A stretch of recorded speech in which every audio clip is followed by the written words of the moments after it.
ತಂದೆ ಸಾವಿನಿಂದ ನೊಂದು ಮಗಳು ನೇಣಿಗೆ ಶರಣಾದ ಘಟನೆ ಚಿಕ್ಕಬಳ್ಳಾಪುರ ಗೌರಿಬಿದನೂರು ನಗರದ ನಾಗಿರೆಡ್ಡಿ ಬಡಾವಣೆಯಲ್ಲಿ ನಡೆದಿದೆ. 22 ವರ್ಷದ ಸ್ವರ್ಣ ಆತ್ಮಹತ್ಯೆಗೆ ಶರಣಾದ ದುರ್ದೈವಿ. ಇವಳು ಬೆಂಗಳೂರಿನ ಮಹಾರಾಣಿ ಕಾಲೇಜಿನಲ್ಲಿ ಎಂಎಸ್ಸಿ ಪದವಿ ವ್ಯಾಸಂಗ ಮಾಡುತ್ತಿದ್ದಳು. 3 ತಿಂಗಳ ಹಿಂದಷ್ಟೇ ಸ್ವರ್ಣಳ ತಂದೆ ಗಂಗಾಧರ್ ಆತ್ಮಹತ್ಯೆ ಮಾಡಿಕೊಂಡು ಸಾವನ್ನಪ್ಪಿದ್ರು. ತಂದೆಯ ಸಾವಿನಿಂದ ಸ್ವರ್ಣ ಮಾನಸಿಕವಾಗಿ ಕುಗ್ಗಿದ್ರು. ಬದುಕುವ ಧೈರ್ಯವನ್ನು ಕಳೆದುಕೊಂಡಿದ್ದಳು. ಮನನೊಂದ ಸ್ವರ್ಣ ಕಾಲೇಜಿನ ಹಾಸ್ಟೆಲ್ನಲ್ಲಿ ಇಲಿ ಪಾಷಾಣ ಸೇವಿಸಿ ಆತ್ಮಹತ್ಯೆಗೆ ಯತ್ನಿಸಿದ್ದರು. ನಂತರ ಮನೆಗೆ ಬಂದಿದ್ದ ಸ್ವರ್ಣಳನ್ನ ಆಕೆಯ ತಾಯಿ ಚಿಕ್ಕಬಳ್ಳಾಪುರ ಜಿಲ್ಲಾಸ್ಪತ್ರೆಗೆ ದಾಖಲು ಮಾಡಿದ್ರು. ಚಿಕಿತ್ಸೆ ಫಲಕಾರಿಯಾಗದೆ ಮಗಳು ಸ್ವರ್ಣ ತಡರಾತ್ರಿ ಸಾವನ್ನಪ್ಪಿದ್ದಾಳೆ. ಚಲಿಸುತ್ತಿದ್ದ ರೈಲಿನಿಂದ ಜಿಗಿದ ವ್ಯಕ್ತಿಯನ್ನ ಆರ್ಪಿಎಫ್ ಸಿಬ್ಬಂದಿ ರಕ್ಷಿಸಿದ ಘಟನೆ ಬೆಳಗಾವಿ ರೈಲು ನಿಲ್ದಾಣದಲ್ಲಿ ನಡೆದಿದ್ದು, 55 ವರ್ಷದ ಬರ್ಮಾ ಕುಂಬಾರ್ ರೈಲಿಗೆ ಜಿಗಿಯಲು ಹೋದ ವೃದ್ಧ ರೈಲು ಚಲಿಸಲು ಆರಂಭಿಸಿದ ವೇಳೆ ಇಳಿಯಲು ಯತ್ನಿಸಿದ್ದು ಕಾಲು ಜಾರಿ ರೈಲಿನ ಹಳಿಗೆ ಬೀಳುತ್ತಿದ್ದ ಬರ್ಮಾ ಕುಂಬಾರ್ನನ್ನ ಆರ್ಪಿಎಫ್ ಸಿಬ್ಬಂದಿ ರಕ್ಷಿಸಿದ್ದಾರೆ. RPF head constable CI Koppad ಕಾರ್ಯಕ್ಕೆ ಈಗ ಶ್ಲಾಘನೆ ವ್ಯಕ್ತವಾಗ್ತಿದೆ. ಕೋಲಾರ ಜಿಲ್ಲೆಯ ಬಂಗಾರಪೇಟೆಯಲ್ಲಿ ಮಾಜಿ ಸಂಸದ ಮುನಿಸ್ವಾಮಿ ಮತ್ತು ಕಾಂಗ್ರೆಸ್ ಕಾರ್ಯಕರ್ತರ ನಡುವೆ ನೂಕಾಟ ತಳ್ಳಾಟ ನಡೆದಿದೆ. ಪಟ್ಟಣದಲ್ಲಿ ಇಂದು ತಾಲೂಕು ವಯೋತ್ಪನ್ನಗಳ ಮಾರಾಟ ಸಹಕಾರ ಸಂಘದ ನಿರ್ದೇಶಕರ ಆಯ್ಕೆ ಚುನಾವಣೆ ನಡೆಯುತ್ತಿದೆ. ಈ ಸಂದರ್ಭದಲ್ಲಿ ಸಂಸದ ಮುನಿಸ್ವಾಮಿ ಸ್ಥಳಕ್ಕೆ ಬಂದಿದ್ದು ಕಾಂಗ್ರೆಸ್ ಕಾರ್ಯಕರ್ತರ ಎದುರಾಗಿದ್ದಾರೆ. ಈ ವೇಳೆ ಕಾರಣವಿಲ್ಲದೆ ಮಾತಿಗೆ ಮಾತು ಬೆಳೆದಿದೆ. ನೂಕಾಟ ತಳ್ಳಾಟ ಆರಂಭವಾಗಿದೆ. ಪೊಲೀಸ್ ಮಧ್ಯ ಪ್ರವೇಶಿಸಿದ್ದರಿಂದ ಕೈ ಮಿಲಾಯಿಸುವ ಸಾಧ್ಯತೆ ಇತ್ತು. ಸದ್ಯ ಸ್ಥಳದಲ್ಲಿ ಪೊಲೀಸ್ ನಿಯೋಜನೆ ಇರುವುದರಿಂದ ಯಾವುದೇ ಅನಾಹುತಗಳಾಗಿಲ್ಲ. ಪೊಲೀಸರು ಮಧ್ಯಪ್ರವೇಶ ಮಾಡಿ 2 ಗುಂಪುಗಳನ್ನು ಚದುರಿಸಿದ್ದಾರೆ. ಇನ್ನು ಪರಿಸ್ಥಿತಿಯನ್ನ ಹತೋಟಿಗೆ ತಂದಿದ್ದಾರೆ.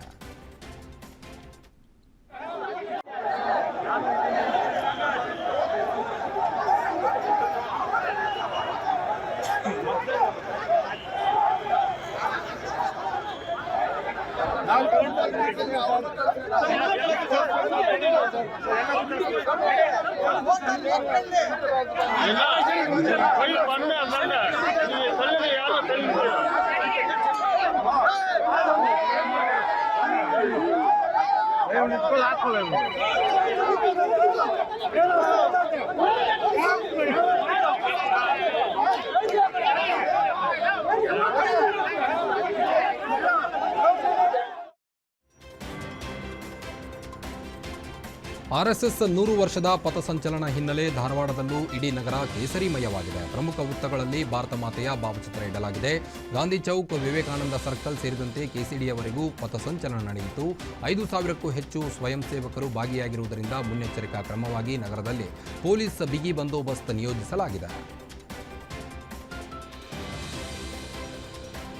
ಶಿವಮೊಗ್ಗದಲ್ಲಿ ಆರ್ಎಸ್ಎಸ್ ವಿಜಯದಶಮಿ ಪಥಸಂಚಲನ ನಡೆಸಲಾಯಿತು. ಶಿವಮೊಗ್ಗದಲ್ಲಿ ರಾಷ್ಟ್ರೀಯ ಸ್ವಯಂ ಸೇವಕ ಸಂಘದಿಂದ ಪಥಸಂಚಲನ ನಡೆಸಿದ್ದು, ಕೋಟೆ ಶ್ರೀ ಮಾರಿಕಾಂಬಾ ದೇವಸ್ಥಾನದಿಂದ ಪಥಸಂಚಲನ ಆರಂಭವಾಗಿದೆ. ಇಡೀ ಶಿವಮೊಗ್ಗವೆಲ್ಲ ಕೇಸರಿಮಯವಾಗಿದ್ದು ನಗರದ ವಿವಿಧ ಸರ್ಕಲ್ಗಳಲ್ಲಿ ಫ್ಲೆಕ್ಸ್ ಹಾಗೂ ಮುಖ್ಯದ್ವಾರ ನಿರ್ಮಾಣ ಮಾಡಲಾಗಿದೆ. 5,000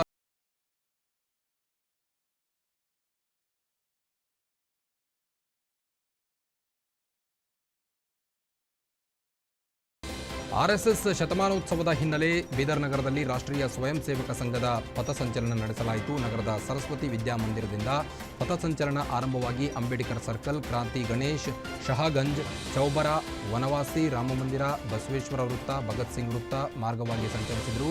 ಇನ್ನು ಪಥಸಂಚಲನದ ಮಾಜಿ ಕೇಂದ್ರ ಸಚಿವ ಭಗವಂತ್ ಖೂಬಾ, ಶಾಸಕ ಶೈಲೇಂದ್ರ ಬೆಲ್ದಾಳೆ ಸೇರಿ ಸ್ಥಳೀಯ ಬಿಜೆಪಿ ಮುಖಂಡರು ಹಾಗೂ ಗಣವೇಶ ಧರಿಸಿ 1,000ಕ್ಕೂ ಹೆಚ್ಚು ಕಾರ್ಯಕರ್ತರು ಭಾಗಿಯಾಗಿದ್ದರು.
ಆರ್ಎಸ್ಎಸ್ ಕಾರ್ಯಕ್ರಮಗಳಿಗೆ ಕಡಿವಾಣ ವಿಚಾರಕ್ಕೆ ಕಾಂಗ್ರೆಸ್ ಸರ್ಕಾರದ ವಿರುದ್ಧ ಕೇಂದ್ರ ಸಚಿವ ಪ್ರಹ್ಲಾದ್ ಜೋಶಿ ವಾಗ್ದಾಳಿ ನಡೆಸಿದ್ದಾರೆ. ಹಾವೇರಿಯಲ್ಲಿ ಮಾತನಾಡಿದ ಅವರು, ಇಂತಹ ಪತ್ರಗಳು ಬಂದು ಹೋಗಿವೆ, ಪ್ರಿಯಾಂಕ್ ಖರ್ಗೆ ಅವರಿಗೆ ಗೊತ್ತಿಲ್ಲ. ರಾಹುಲ್ ಗಾಂಧಿ ಮುತ್ತಾತ ಕಡಿವಾಣ ಹಾಕಲು ಮುಂದಾಗಿದ್ದರೂ ದೇಶದಲ್ಲಿ 3ನೇ ಬಾರಿ ಬಿಜೆಪಿ ಅಧಿಕಾರದಲ್ಲಿದೆ.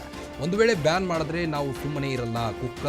ಕುಕ್ಕರ್ ಬಾಂಬ್ ತಲ್ವಾರ್ ಹಿಡಿದವರು ಬ್ರದರ್ಸ್, ಇವರಿಗೆ ತಲ್ವಾರ್ ತಗೊಂಡು ಹಿಡಿದು ತಿರುಗಾಡುವವರನ್ನ ಬಂಧಿಸಿ ನೋಡೋಣ ಎಂದು ಕೌಂಟರ್ ಕೊಟ್ಟಿದ್ದಾರೆ.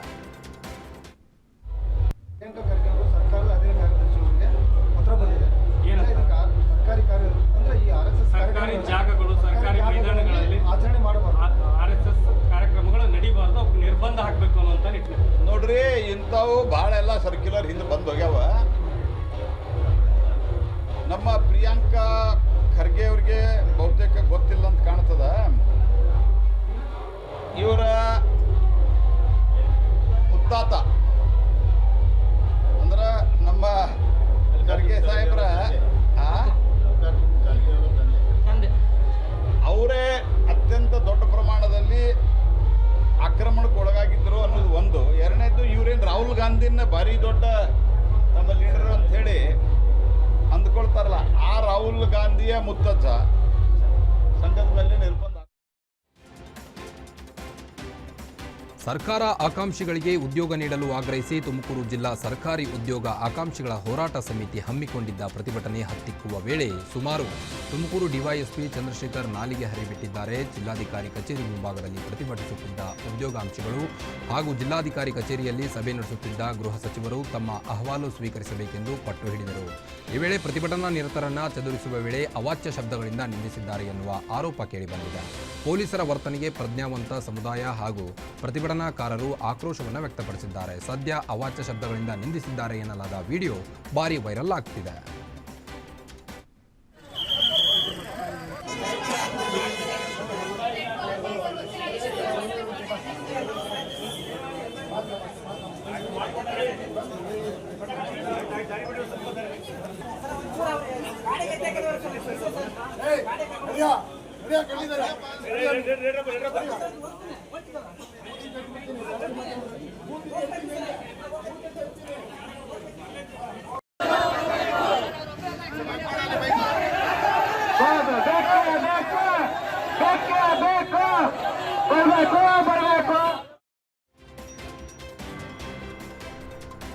ರಾಜ್ಯ ರಾಜಕೀಯದಲ್ಲಿ ನವೆಂಬರ್ ಕ್ರಾಂತಿ, ಪವರ್ ಶೇರಿಂಗ್ ಸದ್ದು ಜೋರಾಗಿದ್ದು, ಪವರ್ ಶೇರಿಂಗ್ ಅನ್ನೋದೇ ಊಹಾಪೋಹ ಎಂದು ಎಂಎಲ್ಸಿ ಯತೀಂದ್ರ ಸಿದ್ದರಾಮಯ್ಯ ಪ್ರತಿಕ್ರಿಯಿಸಿದ್ದಾರೆ.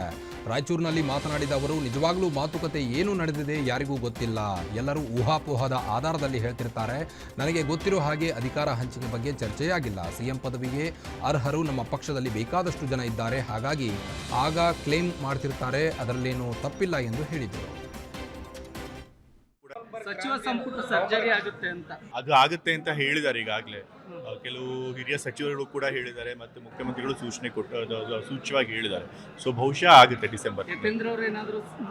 ಅದಕ್ಕೂ ಕೂಡ ಮುಖ್ಯಮಂತ್ರಿಗಳು ಈಗಾಗಲೇ ಉತ್ತರ ಕೊಟ್ಟಿದ್ದಾರೆ. ಎಲ್ಲಿ ತನಕ ಅವರು ಮುಖ್ಯಮಂತ್ರಿಗಳಾಗಿರ್ತಾರೋ ಅವ್ರ ಸಂಪುಟದಲ್ಲಿ ನನ್ನ ಮಂತ್ರಿ ಮಾಡಲ್ಲ ಅಂತ ಹೇಳಿದ್ದಾರೆ. ಸೊ ಹಾಗೆ ಸರ್, ಇನ್ನು ನವೆಂಬರ್ ಕ್ರಾಂತಿ ಡಿ ಕೆ ಶಿವಕುಮಾರ್ ಅವರಿಗೆ ಅಧಿಕಾರ ಬಿಟ್ಕೊಡ್ಬೇಕು ಅನ್ನೋದ್ರ ಬಗ್ಗೆ ಚರ್ಚೆ ಆಗಿದೆ ಅನ್ನೋದು ಮೊನ್ನೆ ಇಕ್ಬಾಲ್ ಹುಸೇನ್ ಅವರು ರಾಯಚೂರಿನಲ್ಲಿ ಹೇಳಿದ್ರು. ಈ ಬಾರಿ ಖಂಡಿತವಾಗ್ಲೂ ಹೇಳ್ತಿರ್ತಾರೆ, ಬಟ್ ನಿಜವಾಗ್ಲೂ ಮಾತುಕತೆ ಏನು ನಡೆದಿದೆ ಯಾರಿಗೂ ಗೊತ್ತಿಲ್ಲ. ಎಲ್ಲರೂ ಕೂಡ ಊಹಾಪೋಹದ ಆಧಾರದ ಮೇಲೆ ಹೇಳ್ತಾರೆ. ನನಗೆ ಗೊತ್ತಿರೋ ಹಾಗೆ ಆ ರೀತಿ ಏನು ಅಧಿಕಾರ ಹಂಚಿಕೆ ಬಗ್ಗೆ ಏನು ಚರ್ಚೆ ಆಗಿಲ್ಲ ಅಂತ ನನಗೆ ಗೊತ್ತಿರೋ ಮಾಹಿತಿ ಪ್ರಕಾರ. ಸೊ ಹಾಗಾಗಿ ಈ ಊಹಾಪೋಹದ ಮೇಲೆ ಎಲ್ಲರೂ ಏನಾದರೂ ಹೇಳ್ತಿರ್ತಾರೆ. ಮುಖ್ಯಮಂತ್ರಿ ಪದವಿಗೆ ಅರ್ಹರಾಗಿರುವಂಥವ್ರು ಬೇಕಾದಷ್ಟು ನಮ್ಮ ಪಕ್ಷದಲ್ಲಿದ್ದಾರೆ. ಹಾಗಾಗಿ ಅವರು ಅವಾಗವಾಗ ಕ್ಲೇಮ್ ಮಾಡ್ತಾರೆ. ಅದರೊಳಗಿಂತ ರಾಜ್ಯ ರಾಜಕೀಯದಲ್ಲಿ ನವೆಂಬರ್ ಕ್ರಾಂತಿ ಸದ್ದು ಜೋರಾಗಿದೆ. ಸಿದ್ದರಾಮಯ್ಯನವರು 5 ವರ್ಷ ಸಿಎಂ ಆಗಿರುತ್ತಾರೆ ಎಂದು ಸಚಿವ ಜಮೀರ್ ಅಹ್ಮದ್ ಹೇಳಿಕೆ ನೀಡಿದ್ದಾರೆ. ಹುಬ್ಬಳ್ಳಿಯಲ್ಲಿ ಮಾತನಾಡಿದ ಅವರು, ಯಾವ ಕ್ರಾಂತಿಯೂ ಇಲ್ಲ ಅಂತ ಕಾಂಗ್ರೆಸ್ ನಾಯಕರು ಹೇಳ್ತಿದ್ದಾರೆ. ನವೆಂಬರ್ ಕ್ರಾಂತಿಯೂ ಇಲ್ಲ, ಯಾವ ಕ್ರಾಂತಿ ಇಲ್ಲ. ಸಿದ್ದರಾಮಯ್ಯ 5 ವರ್ಷ ಸಿಎಂ ಆಗಿರುತ್ತಾರೆ, ಸಚಿವ ಸಂಪುಟ ಪುನರ್ರಚನೆ ಮಾಡುತ್ತಾರೆ ಅಂತ ಹೇಳ್ತಿದ್ದಾರೆ. ಮಂತ್ರಿ ಆಗಬೇಕು ಅಂತ ಎಲ್ಲರಿಗೂ ಆಸೆ ಇರುತ್ತದೆ. ಜಗಳ ನಮ್ಮಲ್ಲಿ ಇಲ್ಲ, ಬಿಜೆಪಿಯಲ್ಲಿದೆ ಎಂದು ಹೇಳಿದರು. ಏನು ಕ್ರಾಂತಿನೂ ಇಲ್ಲ, ಏನೇನೂ ಇಲ್ಲ. ಈಗ ಮುಖ್ಯಮಂತ್ರಿ ಕುರ್ಚಿದಲ್ಲಿ ಮನೆ ಸಿದ್ದರಾಮಯ್ಯ ಅವರು ಕೊಟ್ಟಿದ್ದಾರೆ. 5 ವರ್ಷ ಅವರೇ ಮುಖ್ಯಮಂತ್ರಿಯಾಗಿ ಮುಂದುವರಿದ್ದಾರೆ. ಸಂಪುಟ ವಿಸ್ತರಣೆ ಬಗ್ಗೆ ಚರ್ಚೆ ಅದು ಮಾಡಬೇಕಂತ ಇದೆ. ಅದು ತೀರ್ಮಾನ ಮಾಡಬೇಕಾಗಿರೋದು ಯಾರು? ಹೈಕಮಾಂಡ್ ಮಾಡಬೇಕಾಗಿರೋದು.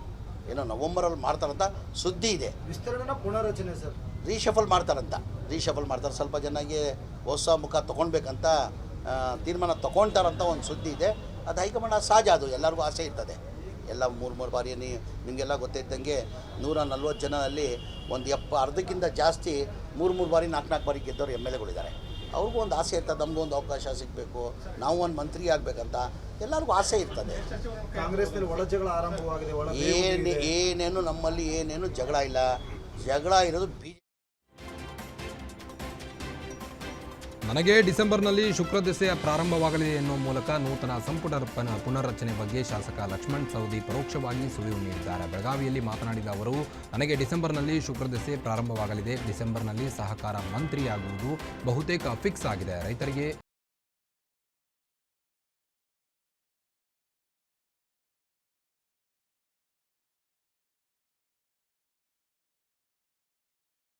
ಲಿಂಗಾಯತ ಧರ್ಮ ದಂಗಲ್ ವಿಚಾರಕ್ಕೆ ಮಠಾಧೀಶರ ವಿರುದ್ಧ ಈಶ್ವರ್ ಖಂಡ್ರೆ ಕಿಡಿಕಾರಿದ್ದಾರೆ. ಬಿದರ್ನಲ್ಲಿ ಮಾತನಾಡಿದ ಅವರು, ಪ್ರತ್ಯೇಕ ವೀರಶೈವ ಲಿಂಗಾಯತ ಧರ್ಮವನ್ನ ಮೊದಲಿಗೆ ನಾವು ಕೇಳಿಲ್ಲ.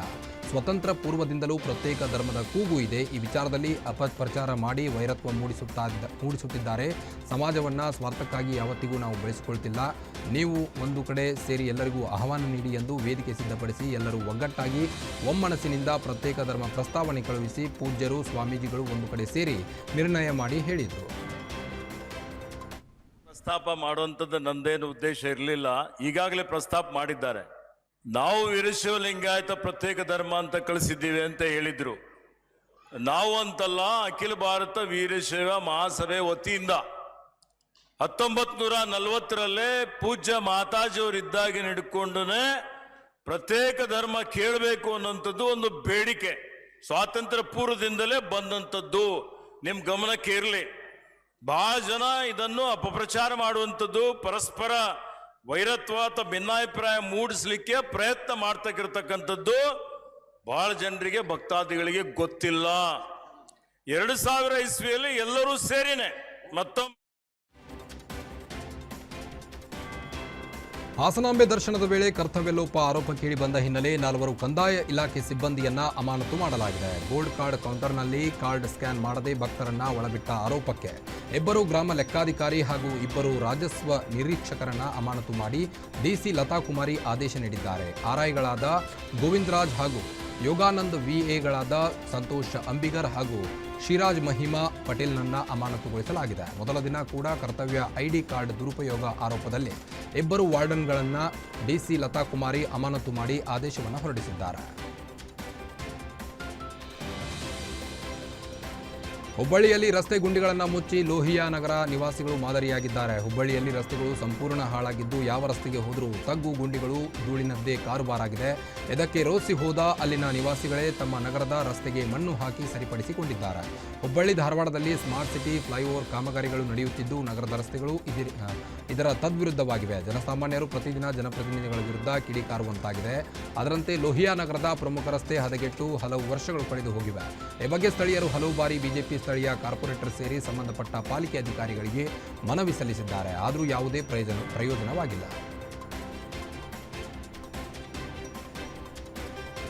ಕೋಲಾರದಲ್ಲಿ ಚರಂಡಿ ರಸ್ತೆಗಾಗಿ ಕಾಲೋನಿ ಕುಟುಂಬಗಳು ಗೋಗರಿಯುವ ಶೋಚನೀಯ ಸ್ಥಿತಿ ಕೋಲಾರದ ನೇನುಮನಹಳ್ಳಿ ಗ್ರಾಮದ ಆದಿ ದ್ರಾವಿಡ ಕಾಲೋನಿಯಲ್ಲಿ ನಿರ್ಮಾಣವಾಗಿದೆ. ಮಳೆ ಬಂದರೆ ಸಾಕು ಪ್ರತಿನಿತ್ಯ ಭಯದಿಂದ ಬದುಕುತ್ತಿದ್ದಾರೆ. ಚರಂಡಿ ಇಲ್ಲದ ಕಾರಣ ಚರಂಡಿ ನೀರು ಮನೆ ಮುಂದೆ ನಿಲ್ಲುವುದರಿಂದ ಕಾಲೋನಿ ಜನ ಪರದಾಡುವಂಥ ಪರಿಸ್ಥಿತಿ ಎದುರಾಗಿದೆ. ಮಳೆ ಬಂದರೆ ಸಾಕು ಮಳೆ ನೀರಿನ ಜೊತೆಗೆ ಮನೆಗಳಿಗೆ ಹಾವು ಕಪ್ಪೆಗಳು ಲಗ್ಗೆ ಇಡುತ್ತಿವೆ. ಮೂಲಭೂತ ಸೌಕರ್ಯಗಳಿಲ್ಲದೆ 15ಕ್ಕೂ ಅಧಿಕ ಕುಟುಂಬಗಳು ವಂಚಿತರಾಗಿದ್ದಾರೆ. ಕಳೆದ 20 ವರ್ಷಗಳಿಂದ ಸರಿಯಾದ ರಸ್ತೆ ಚರಂಡಿ ವ್ಯವಸ್ಥೆ ಇಲ್ಲದೆ ನಿತ್ಯ ಪರದಾಡುವಂಥ ಪರಿಸ್ಥಿತಿ ಎದುರಾಗಿದೆ. ಕೂಡಲೇ ಸಂಬಂಧಪಟ್ಟ ಅಧಿಕಾರಿಗಳು ಸ್ಥಳಕ್ಕೆ ಭೇಟಿ ನೀಡಿ ಸಮಸ್ಯೆ ಬಗೆಹರಿಸಲು ಸ್ಥಳೀಯರು ಆಗ್ರಹಿಸಿದ್ದಾರೆ. ಇಲ್ಲವಾದಲ್ಲಿ ಡಿಸಿ ಕಚೇರಿ ಬಳಿ ಅನಿರ್ದಿಷ್ಟಾವಧಿ ಉಪವಾಸ ಸತ್ಯಾಗ್ರಹದ ಎಚ್ಚರಿಕೆ ನೀಡಿದ್ದಾರೆ.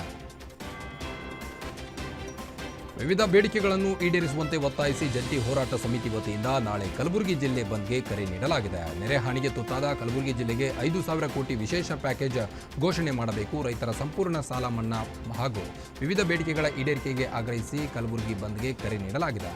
ಎತ್ತು ಹಾಗೂ ಟ್ರ್ಯಾಕ್ಟರ್ಗಳೊಂದಿಗೆ ವಿನೂತನವಾಗಿ ಹೋರಾಟ ನಡೆಸಲಾಗುವುದು ಎಂದು ರೈತ ಸಂಘ ಹಾಗೂ ರೈತ ಸೇನೆ ಚಿಂಚೋಳಿ ತಾಲೂಕು ಅಧ್ಯಕ್ಷ ವೀರಣ್ಣ ಗಂಗಾಣಿ ಹೇಳಿಕೆ ನೀಡಿದ್ದಾರೆ. ಶೈಕ್ಷಣಿಕ ಜಿಲ್ಲೆ ಚಿಕ್ಕೋಡಿಯಲ್ಲಿ ಶಿಕ್ಷಣ ಇಲಾಖೆಗೆ ಭದ್ರತೆ ಇಲ್ಲದಂತಾಗಿದೆ. ಚಿಕ್ಕೋಡಿ ತಾಲೂಕಿನ ಶಾಲೆ ಆವರಣದ ಶಿಥಿಲಾವಸ್ಥೆಯ ಕಟ್ಟಡದಲ್ಲಿಯೇ ಅಧಿಕಾರಿ ಸಿಬ್ಬಂದಿ ಕಾರ್ಯನಿರ್ವಹಿಸುತ್ತಿದ್ದು, ಕಟ್ಟಡದಲ್ಲೇ ಚಿಕ್ಕೋಡಿ ಜಿಲ್ಲಾ ಶಿಕ್ಷಣ ಮತ್ತು ತರಬೇತಿ ಸಂಸ್ಥೆ ಇದೆ. ಈ ಕಟ್ಟಡ ಇವತ್ತೋ ನಾಳೆಯೋ ಬಿದ್ದು ಹೋಗುವ ಹಂತದಲ್ಲಿದ್ದು, ಅಧಿಕಾರಿ ಸಿಬ್ಬಂದಿ ಸಂಕಷ್ಟದಲ್ಲಿದ್ದಾರೆ. ಶಾಲಾ ಶಿಕ್ಷಕರಿಗೆ ತರಬೇತಿ ನೀಡುವ ಇಲಾಖೆಗೆ ಸೂರು ಇಲ್ಲದಂತಾಗಿದೆ. ಆದರೆ 2016ರಿಂದ ಈಗ ಇದೇ ಕಟ್ಟಡದಲ್ಲಿ ಜಿಲ್ಲಾ ಶಿಕ್ಷಣ ಮತ್ತು ತರಬೇತಿ ಇಲಾಖೆ ಕಚೇರಿ ಇದೆ. ಕಟ್ಟಡದ ಪರಿಸ್ಥಿತಿ ಅವಲೋಕಿಸಿ ಹೊಸ ಕಟ್ಟಡಕ್ಕೆ ಡಿಡಿಪಿಐ ಕಚೇರಿಯನ್ನು ಶಿಫ್ಟ್ ಮಾಡಲಾಗಿದೆ. ಚಾಲಕನ ಆಯ ತಪ್ಪಿ ಕಾರು ಪಲ್ಟಿಯಾದ ಘಟನೆ ಚಿತ್ರದುರ್ಗ ಬಳಿಯ ರಾಷ್ಟ್ರೀಯ ಹೆದ್ದಾರಿ ಬಳಿ ನಡೆದಿದೆ. ಬೆಂಗಳೂರಿಂದ ಮಹಾರಾಷ್ಟ್ರಕ್ಕೆ ಹೊರಟಿದ್ದ ವೇಳೆ ಕಾರು ಅಪಘಾತಕ್ಕೀಡಾಗಿದ್ದು, ಕಾರು ಚಾಲಕನಿಗೆ ಹಾಗೂ ಕಾರಿನಲ್ಲಿದ್ದ 4 ಮಹಿಳೆಯರು ಗಾಯಗೊಂಡಿದ್ದಾರೆ. ಗಾಯಾಳುಗಳನ್ನು ಆಂಬ್ಯುಲೆನ್ಸ್ ಮೂಲಕ ಜಿಲ್ಲಾಸ್ಪತ್ರೆಗೆ ರವಾನಿಸಲಾಗಿದೆ. ಚಿತ್ರದುರ್ಗ ಗ್ರಾಮಾಂತರ ಠಾಣೆಯಲ್ಲಿ ಕೇಸ್ ದಾಖಲಾಗಿದೆ. ಹೇಳಿದ್ವಿ ಇವಾಗ ಟ್ರಾಫಿಕ್ಗೆಲ್ಲ ಹೇಳಿದ್ವಿ.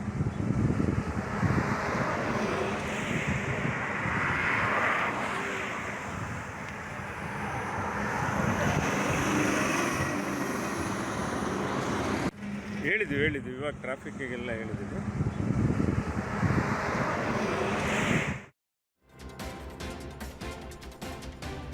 ಹುಬ್ಬಳ್ಳಿಯ ಗೋಕುಲ್ ರಸ್ತೆಯಲ್ಲಿ ಹೆಲ್ಮೆಟ್ ಇಲ್ಲದೆ ಬೈಕ್ ಏರಿ ಜಾಲಿ ರೈಡ್ ಮಾಡುವ ಮೂಲಕ ನಟ ಶ್ರೀಮುರಳಿ ಸಂಚಾರ ನಿಯಮ ಉಲ್ಲಂಘನೆ ಮಾಡಿದ್ದಾರೆ. ನಿನ್ನೆ ಖಾಸಗಿ ಕಾರ್ಯಕ್ರಮಕ್ಕೆ ಆಗಮಿಸುತ್ತಿದ್ದ ವೇಳೆ ನಿಯಮ ಉಲ್ಲಂಘನೆಯಾಗಿದೆ. ಸಾರ್ವಜನಿಕರಿಗೊಂದು ಮತ್ತು ನಟರಿಗೆ ಒಂದು ಕಾನೂನಾ ಎಂದು ಹುಬ್ಬಳ್ಳಿ ಜನರು ಪ್ರಶ್ನೆ ಮಾಡಿದ್ದಾರೆ. ಈ ಬಗ್ಗೆ ಸೋಷಿಯಲ್ ಮೀಡಿಯಾದಲ್ಲಿ ಚರ್ಚೆಗೆ ವಿಡಿಯೋ ಗ್ರಾಸವಾಗಿದೆ.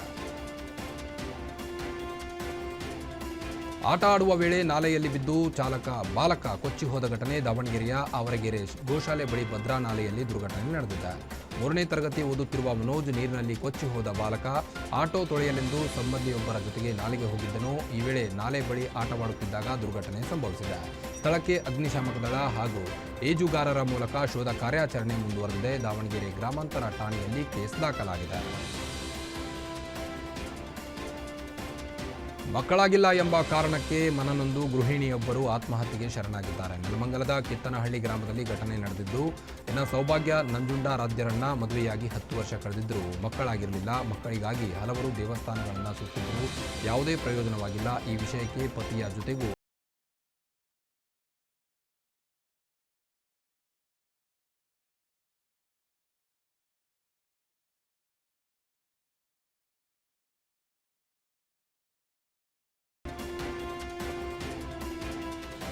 ಶಿವಮೊಗ್ಗ ಜಿಲ್ಲೆ ಸೊರಬ ತಾಲೂಕಿನ ತವನಂದಿ ಗ್ರಾಮದಲ್ಲಿ ಆಹಾರ ಅರಸಿ ನಾಡಿಗೆ ಬಂದ ಜಿಂಕೆ ಮೇಲೆ ನಾಯಿ ದಾಳಿ ಮಾಡಿದ್ದು, ಜಿಂಕೆಯನ್ನು ರಕ್ಷಿಸಿ ಗ್ರಾಮಸ್ಥರು ಅರಣ್ಯ ಇಲಾಖೆಗೆ ಒಪ್ಪಿಸಿದ್ದಾರೆ. ದಾಳಿ ಮಾಡ್ತಿದ್ದ ನಾಯಿಗಳಿಂದ ಜಿಂಕೆ ರಕ್ಷಿಸಿ ಅರಣ್ಯ ಇಲಾಖೆ ಗ್ರಾಮಸ್ಥರು ಮಾಹಿತಿ ನೀಡಿದ್ದು, ಅರಣ್ಯ ಇಲಾಖೆ ಅಧಿಕಾರಿ ಸಿಬ್ಬಂದಿ ಜಿಂಕೆಯನ್ನು ಮರಳಿ ಕಾಡಿಗೆ ಬಿಟ್ಟಿದ್ದಾರೆ. ಚಿಕ್ಕಮಗಳೂರು ಜಿಲ್ಲಾ ಪೊಲೀಸ್ ಶ್ವಾನ ದಳಕ್ಕೆ ಹೊಸ ಸದಸ್ಯ ಸೇರ್ಪಡೆಯಾಗಿದೆ. ಮಾದಕ ದ್ರವ್ಯ ಪತ್ತೆ ಕಾರ್ಯಕ್ಕಾಗಿ ವಿಶೇಷ ತರಬೇತಿ ಪಡೆದ ರುದ್ರ ಹೆಸರಿನ ಶ್ವಾನ ಇದೀಗ ಅಧಿಕೃತವಾಗಿ ಜಿಲ್ಲೆಯ ಪೊಲೀಸ್ ಕರ್ತವ್ಯಕ್ಕೆ ಸೇರ್ಪಡೆಗೊಂಡಿದೆ. 2024-21ನೇ ಸಾಲಿನ ಆಗಸ್ಟ್ರಂದು ಜನಿಸಿದ ರುದ್ರ ಶ್ವಾನವು ಬೆಂಗಳೂರಿನ ಆಡುಗೋಡಿಯ ಕರ್ನಾಟಕ ರಾಜ್ಯ ಪೊಲೀಸ್ ಶ್ವಾನದಳ ತರಬೇತಿ ಶಾಲೆಯಲ್ಲಿ ಮಾದಕ ವಸ್ತುಗಳ ಕೃಷಿ ಪತ್ತೆಗೆ ಸಂಬಂಧಿಸಿದಂತೆ 6 ತಿಂಗಳು ನಾರ್ಕೋಟಿಕ್ ತರಬೇತಿ ಪಡೆದಿದೆ. ತರಬೇತಿ ಪೂರ್ಣಗೊಂಡ ನಂತರ ಜೂನ್ 24, 2025ರಂದು ಚಿಕ್ಕಮಗಳೂರು ಜಿಲ್ಲಾ ಪೊಲೀಸ್ ಶ್ವಾನದಳಕ್ಕೆ ಸೇರ್ಪಡೆಗೊಂಡಿದೆ. ಇನ್ನು ರುದ್ರನ ಹ್ಯಾಂಡ್ಲರ್ ಆಗಿ ಶರತ್ ಕುಮಾರ್ ಮತ್ತು ಸಿದ್ದೇಶ್ ಕಾರ್ಯನಿರ್ವಹಿಸುತ್ತಿದ್ದು, ಇವರು ಶ್ವಾನದೊಂದಿಗೆ ಶೋಧ ಕಾರ್ಯ ಹಾಗೂ ಜಾಗೃತಿ ಚಟುವಟಿಕೆಗಳನ್ನು ನಡೆಸುತ್ತಿದ್ದಾರೆ.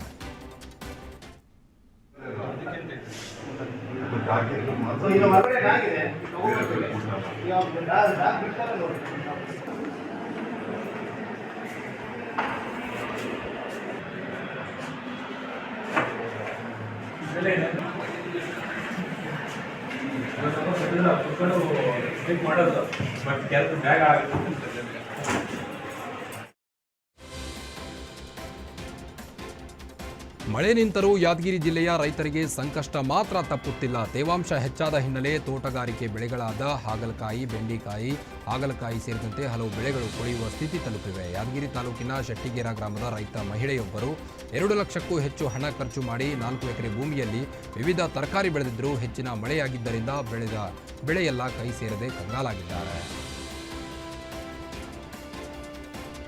ರಾಷ್ಟ್ರೀಯ ಹೆದ್ದಾರಿ ಅಧಿಕಾರಿಗಳ ಎಡವಟ್ಟಿನಿಂದ ರಾತ್ರಿ ಸುರಿದ ಮಳೆ ನೀರು ಕ್ರೈಸ್ತ ಪ್ರಾರ್ಥನಾ ಮಂದಿರಕ್ಕೆ ಭಾರೀ ಅವಾಂತರ ಸೃಷ್ಟಿ ಮಾಡಿದ್ದು ಭಕ್ತರು ಸೇರಿದಂತೆ ನೂರಾರು ಜನ ಮಹಿಳೆಯರು ಮಕ್ಕಳು ಪರದಾಡಿದ್ದಾರೆ. ತುಮಕೂರು ಜಿಲ್ಲೆ ತಿಪಟೂರಿನಲ್ಲಿ ಘಟನೆ ನಡೆದಿದ್ದು, ಕಲ್ವರಿ ಪ್ರಾರ್ಥನಾ ಮಂದಿರಕ್ಕೆ ಹೆದ್ದಾರಿಯಲ್ಲಿ ಮಳೆ ನೀರು ಸರಾಗವಾಗಿ ಹರಿದು ಹೋಗಲು ಸೂಕ್ತ ಚರಂಡಿ ವ್ಯವಸ್ಥೆ ಮಾಡಿಲ್ಲ. ಪರಿಣಾಮ ಹೆದ್ದಾರಿಯ ತಗ್ಗು ಪ್ರದೇಶದಲ್ಲಿಯೇ ಚರ್ಚ್ ಇರುವ ಕಾರಣ ಕೊಳಚೆ ನೀರು ಪ್ರಾರ್ಥನಾ ಮಂದಿರಕ್ಕೆ ನುಗ್ಗಿದೆ. ಪ್ರಾರ್ಥನೆಗೆ ಬಂದಿದ್ದ ಭಕ್ತರು ನೀರು ಹೊರಹಾಕಲು ಪರದಾಡಿದ್ದಾರೆ. ಪ್ರಾರ್ಥನಾ ಮಂದಿರ ಅನೇಕ ಬಾರಿ ಮನವಿ ಮಾಡಿದರೂ ಯಾವುದೇ ಕ್ರಮ ಕೈಗೊಳ್ಳದೆ ಕೈಕಟ್ಟಿ ಕುಳಿತಿವೆ.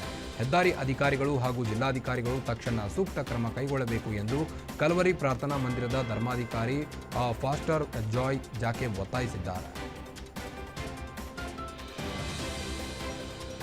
ಅಗರಿ ಬೊಮ್ಮನಹಳ್ಳಿ ತಾಲೂಕಿನ ಮಾಲ್ವಿ ಗ್ರಾಮದ ಹೊರಭಾಗದಲ್ಲಿರೋ ಜಲಾಶಯದ ಗೋಡೆ ಒಡೆದು ಅಪಾರ ಪ್ರಮಾಣದ ನೀರು ಪೋಲಾಗಿದ್ದು 2.5 ಟಿಎಂಸಿ ನೀರು ಸಂಗ್ರಹ ಸಾಮರ್ಥ್ಯ ಹೊಂದಿರೋ ಮಾಲ್ವಿ ಜಲಾಶಯಕ್ಕೆ ಅಪಾರ ಪ್ರಮಾಣದ ನೀರು ಹರಿದು ಬಂದಿದೆ. ಜಲಾಶಯಕ್ಕೆ ಅಳವಡಿಸಿದ ತಡೆಗೋಡೆ ಒಡೆದು ನೀರು ಹರಿದು ಹೋಗಿದ್ದ ಹಿನ್ನೆಲೆ ರೈತರ ಜಮೀನುಗಳಿಗೆ ಪೂರೈಕೆಯಾಗಬೇಕಾದ ನೀರು ಪೋಲಾಗಿದೆ ಎಂದು ರೈತರು ಬೇಸರ ವ್ಯಕ್ತಪಡಿಸಿದ್ದಾರೆ. ಕೂಡಲೇ ಎಚ್ಚೆತ್ತು ನೀರಾವರಿ ಇಲಾಖೆ ಅಧಿಕಾರಿಗಳು ಒಡೆದು ಹೋಗಿರುವ ಗೋಡೆಯನ್ನು ದುರಸ್ತಿಗೊಳಿಸಿ ಎಂದು ರೈತರು ಆಗ್ರಹಿಸಿದ್ದಾರೆ. ದೊಡ್ಡಬಳ್ಳಾಪುರ ನಗರದ ಹಳೆ ಬಸ್ ಸ್ಟ್ಯಾಂಡ್ ಬಳಿ ಕನ್ನಡದ ವರನಟ ಡಾಕ್ಟರ್ ರಾಜ್ಕುಮಾರ್ ಕಂಚಿನ ಪ್ರತಿಮೆ ಲೋಕಾರ್ಪಣೆ ಕಾರ್ಯಕ್ರಮ ಜರುಗಿತು. ಡಾಕ್ಟರ್ ರಾಜ್ಕುಮಾರ್ ಕಂಚಿನ ಪ್ರತಿಮೆಯನ್ನು ಹ್ಯಾಟ್ರಿಕ್ ಹೀರೋ ಶಿವರಾಜ್ ಕುಮಾರ್ ಉದ್ಘಾಟನೆಗೊಳಿಸಿದರು.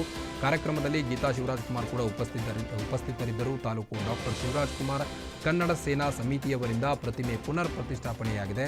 ಗೀತಾ ಶಿವರಾಜ್ ಕುಮಾರ್ ಅವರಿಗೆ ಅಭಿಮಾನಿಗಳು ಬಾಗಿನ ನೀಡಿದರು. ಕಾರ್ಯಕ್ರಮದಲ್ಲಿ ಅಭಿಮಾನಿಗಳ ಆಕ್ಷೇಪೆಯಂತೆ ಶಿವಣ್ಣ ಭರ್ಜರಿ ಹಾಡಾಡಿ ಸ್ಟೆಪ್ ಹಾಕಿ ಅಭಿಮಾನಿಗಳನ್ನು ರಂಜಿಸಿದರು. ಹಾವೇರಿ ಜಿಲ್ಲೆಯ ಬಂಕಾಪುರ ಹಿಂದೂ ಮಹಾಗಣಪತಿ ವಿಸರ್ಜನೆ ಹಿನ್ನೆಲೆ ಕೇಂದ್ರ ಸಚಿವ ಜೋಶಿ ಹಾಗೂ ಸಂಸದ ಬೊಮ್ಮಾಯಿಯಿಂದ ಚಾಲನೆ ನೀಡಿದ್ದಾರೆ. 47 ದಿನಗಳ ಬಳಿಕ ಗಣೇಶನ ವಿಸರ್ಜನೆಯ ಅದ್ದೂರಿ ಮೆರವಣಿಗೆ ಬಂಕಾಪುರ ಪಟ್ಟಣದ ಮುಖ್ಯ ರಸ್ತೆಯಲ್ಲಿ ಮೆರವಣಿಗೆ ಸಾಗಿದ್ದು ಸಾವಿರಾರು ಜನ ಸೇರಿದ್ದಾರೆ. ಯಾವುದೇ ಅಹಿತಕರ ಘಟನೆಗಳು ನಡೆಯದಂತೆ ಮುನ್ನೆಚ್ಚರಿಕೆಯಾಗಿ ದಾವಣಗೆರೆಯ ಐಜಿ ಬಿಆರ್ ರವಿಕಾಂತ್ ಗೌಡ ಭೇಟಿ ನೀಡಿ ಪರಿಶೀಲಿಸಿದರು. ಮುನ್ನೆಚ್ಚರಿಕಾ ಕ್ರಮವಾಗಿ 8 ಜನ ಡಿವೈಎಸ್ಪಿ ಹಾಗೂ 22 ಜನ ಸಿಪಿಐ, 57 ಜನ ಪಿಎಸ್ಐ, 985 ಜನ ಕಾನ್ಸ್ಟೇಬಲ್ಸ್, 3 ಡ್ರೋನ್ ಸೇರಿದಂತೆ ಮೆರವಣಿಗೆ ವಿಡಿಯೋ ದಾಖಲಿಸಲು 45 ಜನ ವಿಡಿಯೋಗ್ರಾಫರ್ಸ್ಗಳನ್ನು ನಿಯೋಜನೆ ಮಾಡಲಾಗಿದೆ.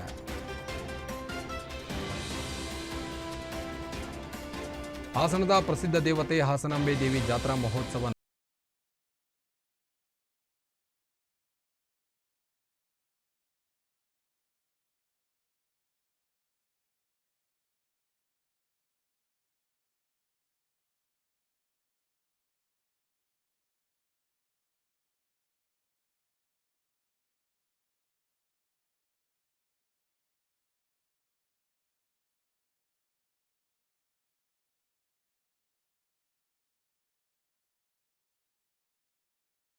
ಮರಿ ಬನ್ನಿ ಆಚರಣೆ ನಡೆಯುತ್ತದೆ. ಮೊದಲಿಗೆ ಅರಬಗಟ್ಟೆ ಸೇರಿ ವಿವಿಧ ಗ್ರಾಮದ 7 ದೇವರ ಪಲ್ಲಕ್ಕಿ ಆಗಮನವಾಗುತ್ತದೆ.